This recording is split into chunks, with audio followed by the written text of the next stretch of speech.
பொய்க்கு நித்திய ஜீவன் கிடையாது. நீண்ட ஆயுள் கிடையாது. உண்மைக்கு மரணமும் கிடையாது. உண்மை என்றும் சாகாது. அது நிச்சயமாக, நிரந்தரமாக அது எப்பொழுதும் இருக்கும். சில நேரம் மறைக்கப்படலாம், ஆனால் அது நிரந்தரமாக மறைக்க முடியாது. அதை அழிக்கவும் முடியாது. வாழ்க்கை சுலபமாக வாழலாம், சரியாக வாழலாம், நிம்மதியாக வாழலாம், நித்திய ஜீவனையும் சுதந்திரித்துக் கொள்ளலாம். நம்முடைய பிதாவாகிய தேவனுடைய அன்பும் ஆண்டவராகிய இயேசு கிறிஸ்துவின் கிருபையும் சமாதானமும் உங்கள் அனைவரோடும் கூட என்றென்றைக்கும் இருப்பதாக. தலைப்பு: நான் உன்னை விட்டு விலகுவதும் இல்லை, உன்னை கைவிடுவதும் இல்லை. யாத்திராகமம் 30ஆம் அதிகாரம். ஆசரிப்பு கூடாரத்தில் உள்ள தூபபீடத்திலிருந்து எழும்பும் புகை கர்த்தருடைய ஜெபத்தை குறிக்கிறது. மத்தேயு 6ஆம் அதிகாரம் 13ஆம் வசனத்தில், எங்களை சோதனைக்குட்பட பண்ணாமல் தீமை நின்று எங்களை ரட்சித்துக் கொள்ளும். இந்த ஜெபத்தை கர்த்தர் நமக்கு தினமும் செய்ய சொல்லி இருக்கிறார். இதில் ஒரு கவனிக்க வேண்டிய ஒரு விஷயம் சோதனை என்ற வார்த்தை. நாம் இச்சையை குறித்து கடந்த செய்திகளில் பார்த்தோம். இந்த சோதனைக்கும் இச்சைக்கும் ஒரு சம்பந்தம் இருக்கிறது. எந்த மனிதனுடைய மனதில் இச்சை இருக்கிறதோ அந்த மனிதனுக்கு சோதனை வரும். இச்சை இருந்தால் அது சோதனை வரும்.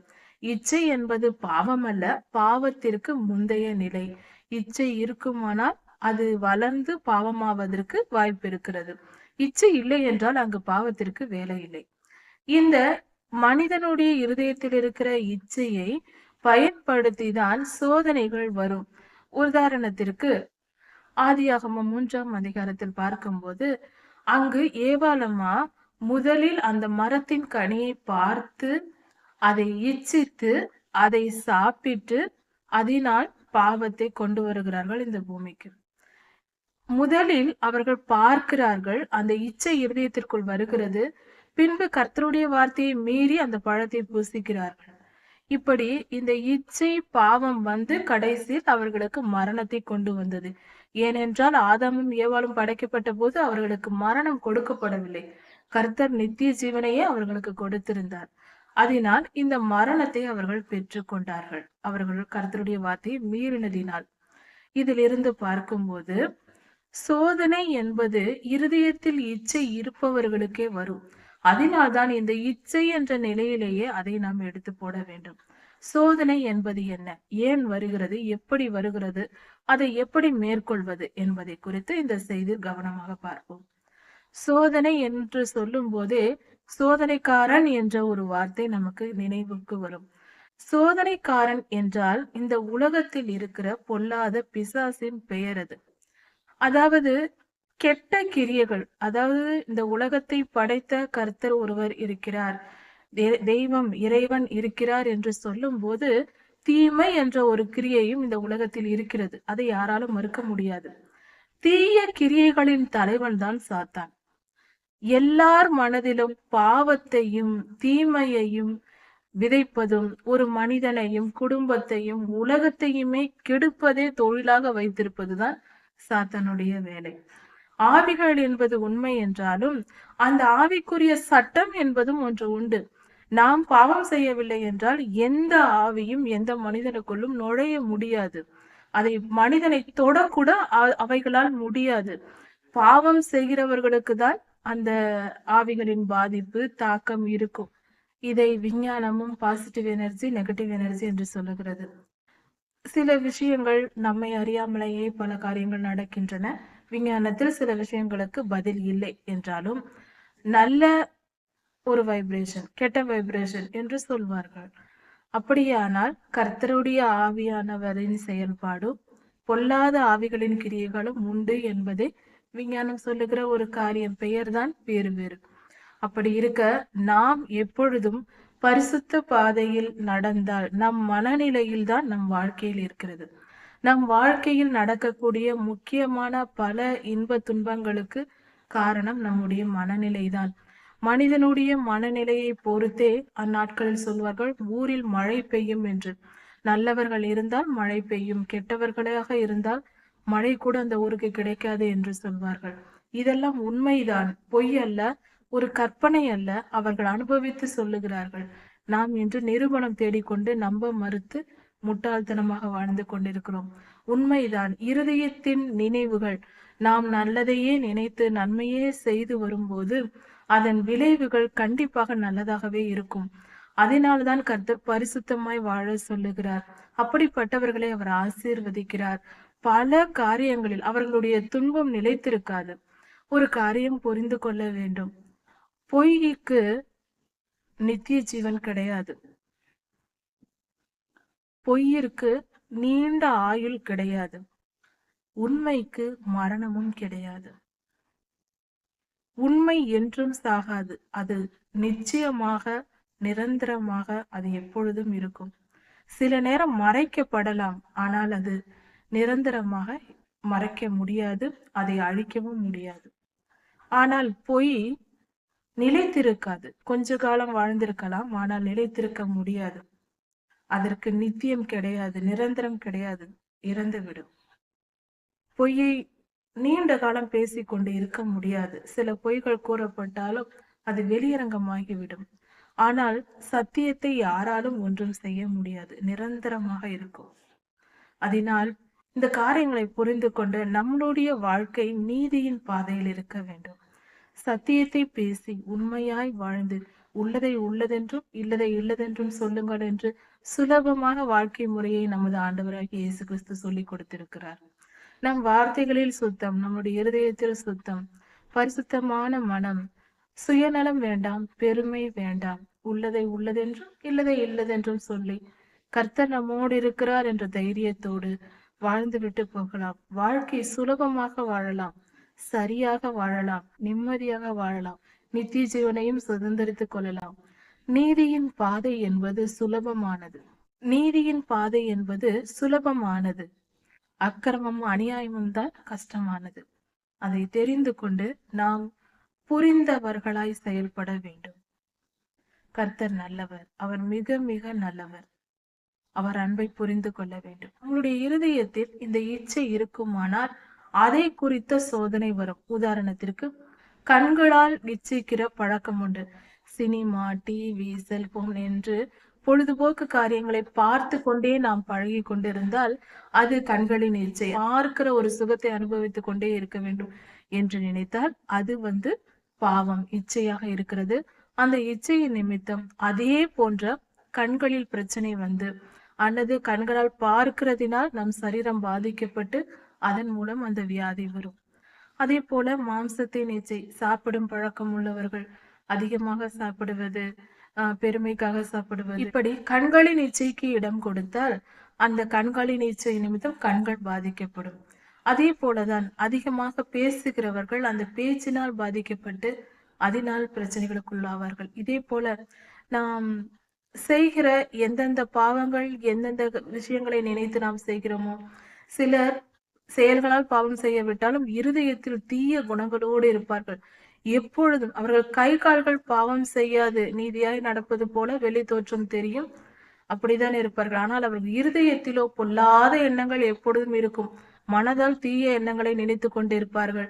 பிறர்க்கு விரோதமாக இச்சையான காரியங்கள் போன்றவற்றை நினைத்து கொண்டே இருப்பார்கள். இப்படிப்பட்டவர்களுடைய இருதயம் பாதிக்கப்பட்டு அவர்களுக்கு இருதய பிரச்சனைகள் வர வாய்ப்புண்டு. அதனால் எந்தவித சரீரத்தின் அவயவங்களை பயன்படுத்தி பாவம் செய்கிறார்களோ மனிதர்கள், அந்தந்த அவயவங்கள் பாதிக்கப்படும். இன்னொன்று, கர்த்தருடைய பிள்ளைகளை தூஷிப்பது, கர்த்தரை தூஷிப்பது, பரிசுத்த ஆவியானவருக்கு விரோதமாக பேசுவது, இப்படிப்பட்ட காரியங்களை செய்பவர்களுக்கு அதற்கேற்ற அந்த பாவத்திற்கேற்ற வியாதிகள் வரும். அதனால் எவ்வித பாவம் செய்கிறோமோ அந்த பாவத்திற்கு ஏற்ற நியாய தீர்ப்புகளை கர்த்தரிடத்திலிருந்து பெற வேண்டி இருக்கும். அதனால் இப்படிப்பட்ட பாவங்களுக்கு விலகி பரிசுத்தமாய் வாழ வேண்டும். சோதனை என்பது எந்த பாவத்தை வைத்து பாவம் செய்கிறார்களோ அதை குறித்து சோதனை. எந்த பாவத்தை குறித்து இச்சை இருக்கிறதோ அதில் சோதனை வரும். அந்த சோதனையும் இச்சையும் சேர்ந்து பாவத்தை பிறப்பிக்கும். அந்த பாவம் பூர்ணம் அடையும் போது மரணத்தை பிறப்பிக்கும். இப்படியாக சோதனைக்கு உட்பட பண்ணாமல், இப்படிப்பட்ட சோதனைகள் நமக்கு வந்தால்தான் நாம் பாவம் செய்து விடுவோம். சில நேரம் தப்பித்துக் கொள்வோம். உறுதியாய் விசுவாசத்தில் உறுதியாய் இருந்து வேத தியானத்தினாலும் ஜெபத்தினாலும் கர்த்தருடைய அளவற்ற கிருபையினாலும் சில சோதனைகளை நாம் வெற்றி பெற்று விடுவோம். யோபு ஐயாவை போல சோதனை வந்தாலும் வெற்றி பெற்று விடுவோம். அது சில நேரங்களில் அந்த சோதனையில் உட்பட்டு அதில் தோற்று போய் பாவம் செய்து விட்டால் அது நமக்கு நியாய தீர்ப்பை கொண்டு வந்துவிடும். அது பயங்கரமானதா இருக்கும். அதனால் இந்த நிலையில் நாம் கர்த்தரை நோக்கி நாம் எப்படி ஜெபிக்க வேண்டும்? இந்த நிலையில் நாம் கர்த்தரை நோக்கி எப்படி ஜெபிக்க வேண்டும்? எங்களை சோதனைக்கு உட்பட பண்ணாமல், சுவாமி எங்களுக்கு அந்த சோதனை வேண்டாம். எங்கள் இச்சையை எங்களிடமிருந்து எடுத்து போடும். எங்களுக்கு சோதனை வேண்டாம். சோதனை வந்தால் அந்த காலம், சோதனையை அனுபவிக்கிற காலம் கொடுமையானதாக இருக்கும். அது வியாதியாக இருக்கலாம், பட்டயமாக பிரச்சனையாக இருக்கலாம், அல்லது பற்றாக்குறையாக இருக்கலாம், பஞ்சம், பட்டயம், கொள்ளை நோய். இது சம்பந்தமான 3 விதமான நியாய தீர்ப்புகளில் ஏதாவது இருக்கும். அதனால் இவைகள் 3மே ஆபத்தானவை. அப்படிப்பட்ட காலங்கள் நம்மை சித்திரவதைப்படுத்தும் மிகவும் கஷ்டமான காலமாக இருக்கும். அது கஷ்டம் என்பது சொல்வதை விட துயரமான காலமாக இருக்கும். மிக துயரமான காலகட்டத்தில் நாம் கடந்து போக வேண்டி இருக்கும். அதனால்தான் கர்த்தரிடத்தில், ஆண்டவரே எங்களை சோதனைக்கு உட்பட பண்ணாமல், எங்களை உள்ளே நுழைத்து விடாமல், தீமை நின்று எங்களை காத்து கொள்ளும். தீமை என்று சொல்லும் போதே அந்த தீமைக்கு சொந்தக்காரன் அந்த பொல்லாதவன், சாத்தான், அக்கிரமக்காரன். அவன் தான் சோதிக்க வருவான். அவன் தான் தீமையை நமக்கு கொண்டு வந்து கொடுப்பான். இதற்கு ஆதாரம் யோபு புஸ்தகத்தில் இருக்கிறது. யோபு 1ஆம் அதிகாரத்திலும் இறுதி அதிகாரங்களிலும் 2ஆம் அதிகாரத்திலும் இருக்கிறது. அப்படி நாம் பார்க்கும்போது தெளிவாக நாம் புரிந்து கொள்ளக்கூடிய காரியம், சோதனை வந்தால், சோதனை என்றாலே பொல்லாதவன் நம் வாழ்க்கையை தொடுவது, தீமையை கொண்டு வருவான். அதனால் நாம் மிகவும் கஷ்டப்பட வேண்டிய நிலை ஏற்படும். அப்படிப்பட்ட சூழ்நிலை எங்களுக்கு வேண்டாம் சுவாமி, எங்களை பார்த்து கொள்ளும், எங்களை பாதுகாத்து கொள்ளும் என்று கர்த்தரை நோக்கி நாம் ஜெபிக்கிறோம். எங்களை சோதனைக்கு உட்பட பண்ணாமல் தீமை நின்று எங்களை ரட்சித்து கொள்ளும். அதற்கு நாம் செய்ய வேண்டிய காரியம், இச்சையை எடுத்து போட வேண்டும். கர்த்தர் நமக்கு அதை போதிக்கும் போது கேட்டு திருந்த வேண்டும். நாம் பெரிதாக ஒன்றும் செய்ய வேண்டியதில்லை. கர்த்தருக்கு கீழ்ப்படிந்தால் போதுமானது. தினமும் வேத தியானமும் ஜெபமும் இருந்தால் நம் இருதயத்தில் இருக்கிற இச்சை போய்விடும். அந்த இச்சை போய்விட்டால் அதற்கப்புறம் பாவமும் இல்லை, மரணமும் இல்லை. ஒருவேளை சில நேரங்களில் இச்சை இருக்கும், சில நேரங்களில் நாம் மனம் திரும்புவோம், இச்சையை விட்டு மனம் திரும்புவோம். ஆனாலும் அதில் சிறிதளவு, பெரிதளவாக நம் மனம் திரும்பி விட்டாலும் சிறியதளவு நம் மனதில் கொஞ்சம் கொஞ்சம் இச்சை இருந்து கொண்டு இருக்கும். அதனால் மீண்டும் மீண்டும் சோதனை வந்து கொண்டே இருக்கும். அதனால் எனக்கு முடியவே இல்லையே, இந்த பிரச்சனை எனக்கு தொடர்ந்து வந்து கொண்டிருக்கிறதே என்று சொன்னால் அதில் நாம் இன்னும் வெற்றி பெறவில்லை, அதை தோற்கடிக்கவில்லை என்று பொருள். அந்த துன்பத்திலேயே அதன் வழி இருக்கு. எதை குறித்து நமக்கு கஷ்டம் வருகிறதோ அதில் தான் நமக்கு இச்சையும் இருக்கும். அதை நான் சுலபமாக கண்டுபிடித்து கொள்ளலாம்.